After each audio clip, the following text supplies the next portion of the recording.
Bismillahirrahmanirrahim. Assalamualaikum warahmatullahi wabarakatuh. Saya Noval Ibnu Syina. Di sini saya akan menjawab pertanyaan soal ujian akhir semester mata kuliah Fikih Munakahat dan Mawaris. Yang pertama, jelaskan hak dan kewajiban suami dan istri menurut Al-Quran.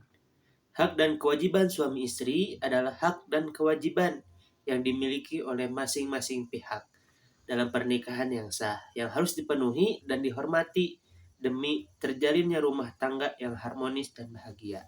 Berikut adalah hak-hak istri. Yang pertama, istri harus mendapatkan nafkah lahir dan batin dari suami. Yang kedua, diperlakukan dengan baik dan dihormati oleh suami. Yang ketiga, mendapatkan keadilan dan tidak diskriminasi. Yang keempat, mendapatkan pendidikan dan pengembangan diri. Dan yang kelima, mendapatkan perlindungan segala bentuk kekerasan. Selanjutnya ada kewajiban istri. Yang pertama, seorang istri harus patuh terhadap suami dalam kebaikan.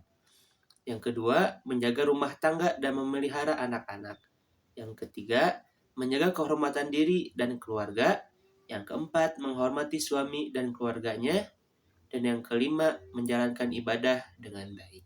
Selanjutnya, ada hak suami. Yang pertama, suami harus mendapatkan pelayanan dari istri. Yang kedua, mendapatkan kasih sayang dan perhatian dari istri. Yang ketiga, mendapatkan keturunan yang sah. Dan yang keempat, mendapatkan ketenangan dan kedamaian dalam rumah tangga. Dan yang kelima, mendapatkan istri yang taat dan patuh terhadap istri. Selanjutnya, kewajiban suami terhadap istri yaitu memenuhi nafkah lahir dan batin bagi istri dan anak-anaknya. Yang kedua, membimbing dan melindungi istri dan anak-anak.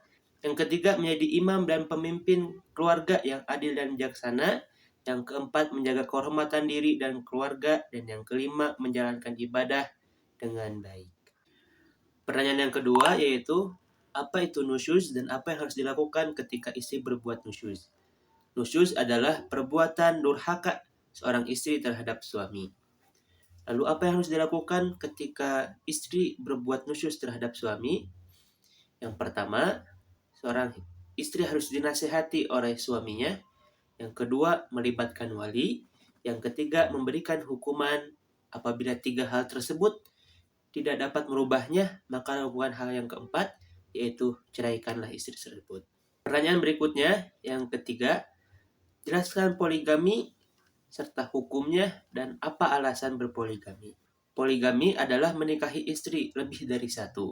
Hukum poligami menurut agama Islam diperbolehkan selama dirinya mampu atas segala kewajiban yang harus dilakukan.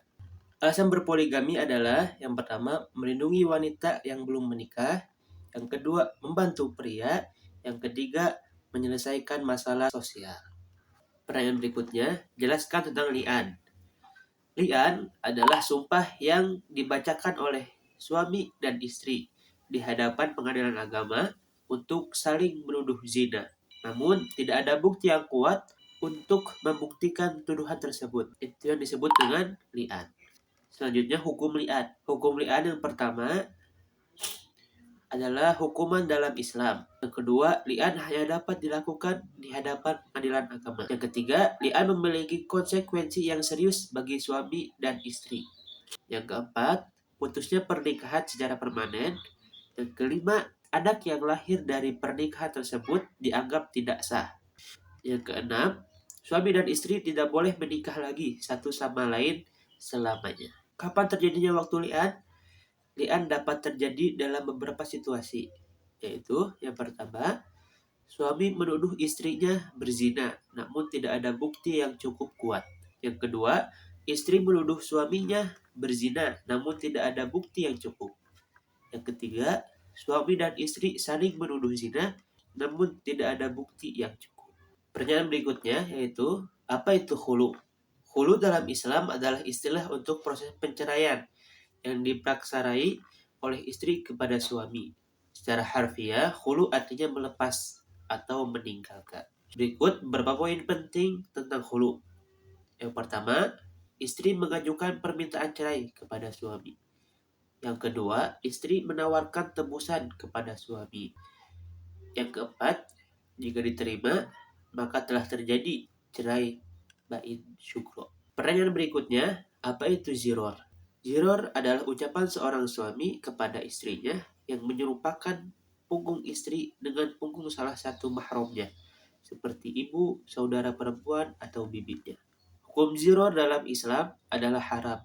Ziror dapat menyebabkan putusnya pernikahan dan wajibnya suami untuk membayar kafarat. Selanjutnya, apa itu ilah dan bagaimana hukumnya? Ilah adalah sumpah seorang suami muslim yang berhak menjatuhkan talak untuk tidak menggauli istrinya, baik dalam waktu tak terbatas maupun dalam waktu lebih dari 4 bulan. Ilah merupakan praktik yang diwariskan dari zaman jahiliyah dan kemudian dimodifikasi dalam hukum Islam. Lalu apa hukum ilah? Hukum ilah secara umum diharamkan dalam Islam karena dianggap membahayakan istri dan melalaikan kewajiban suami. Hal ini dikarenakan suami tidak menceraikan dan tidak pula menunaikan hak istri atasnya. Maka dalam agama ilah diharamkan. Selanjutnya saya akan menjelaskan sedikit mengenai hak dan kewajiban suami istri dalam Islam. Hak dan kewajiban suami istri adalah hak dan kewajiban yang dimiliki oleh masing-masing pihak dalam pernikahan yang sah, yang harus dipenuhi dan dihormati demi terjalinnya rumah tangga yang harmonis dan bahagia. Sekian dari saya. Mohon maaf apabila banyak kesalahan dan kekurangan. Terima kasih. Wassalamualaikum warahmatullahi wabarakatuh.